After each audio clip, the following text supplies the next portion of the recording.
Punta ako sa Angono. Punta ako sa kaibigan ko kay Nads Nadine. Bibigay ako ng brochure ng sunshade lights para benta. Kasi saan na siya eh. Wala kung contractor ata siya o mamaya malalaman natin. So yun, mabiyahin lang ako papuntang Angono. Alright, adventure ride to Angono. Let's go!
Bago yung motor ko noon.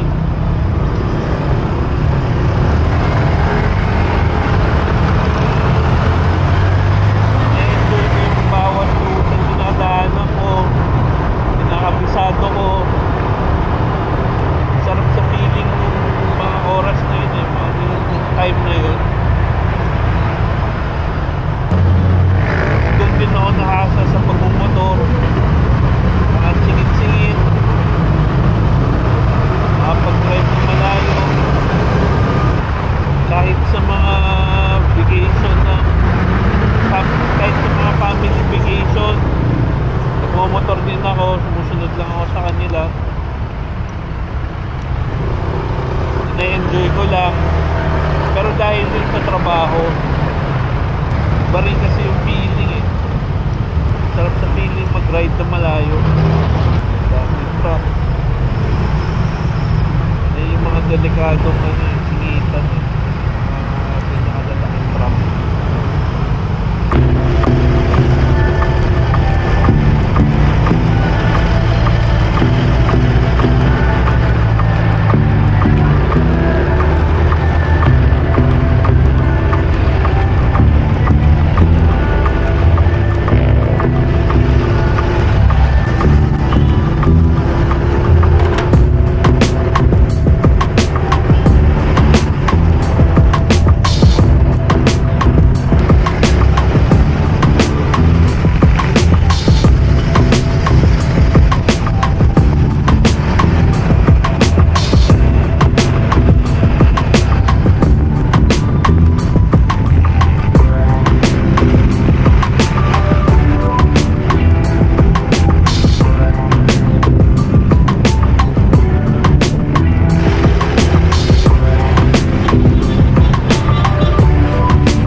Shim spicy.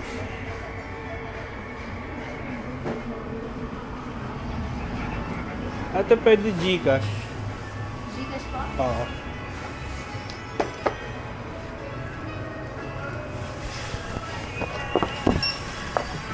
$82 po.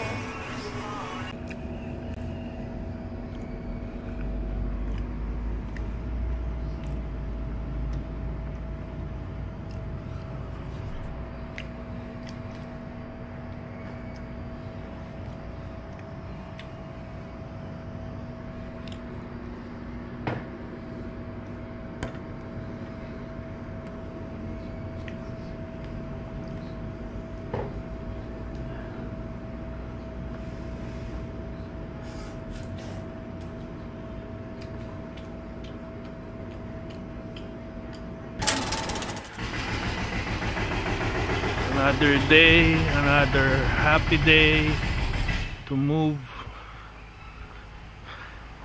gumalaw-galaw, magbawas-bawas ng timbang, maglakad-lakad, tumakbo-takbo, mag-jog, kung ano man maisip mo. Mas importante mapawisan. Papawisan ka, bawasan ka ng timbang. Yes sir.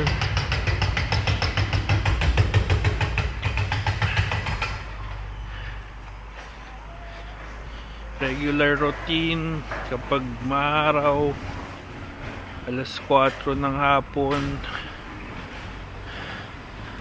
maglakad or mag-jog dito sa village.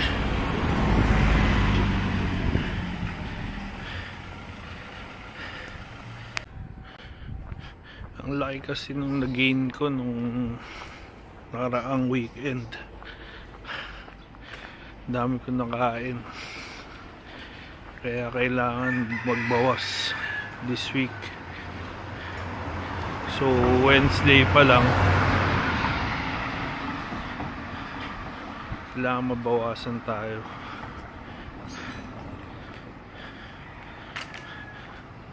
Kasi puputukan na sa damit.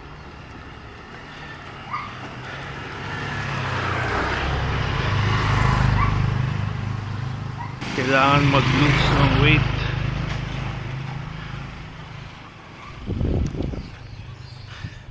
Pero kaya yan. Let's go.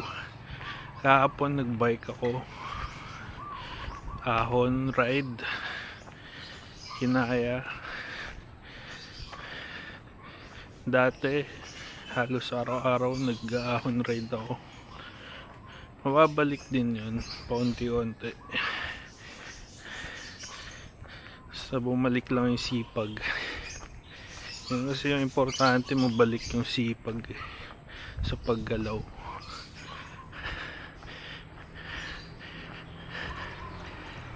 Makakabawi ka rin sa self mo. Alala ko may kliyente ako sa street na to dito sa Vista Verde. Yan yung bahay sa tapat nung sasakyan sa harap, malapit dun sa Black Gate.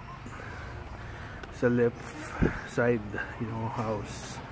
Nakalimutan ko yung name ng client.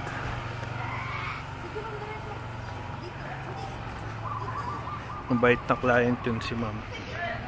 Sana kumuha ulit siya.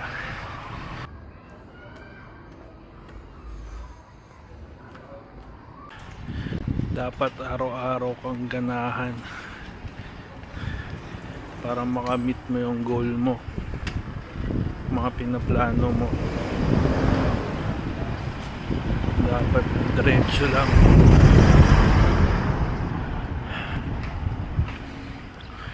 Huwag tatamarin.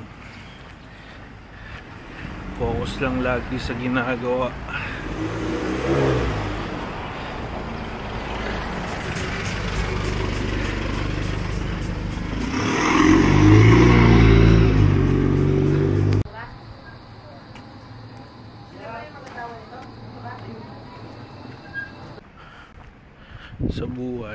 maraming distractions. Nasa iyo kung magpapa-BI ka or magpapalin lang ka, magpapadistract ka. Ako ang dami ng beses na ganyan, pero ngayon binabago ko na. Kailangan diretso lang sa goal. Isipin lagi yung mga bagay na importante, yung magpapagalaw sa'yo, tulad ng anak ko, pamilya ko, sarili ko, mga mahalagang bagay. Isang araw na naman ang lumipas. Thank you for watching my vlog. Kita-kits sa next vlog. Alright? Ciao!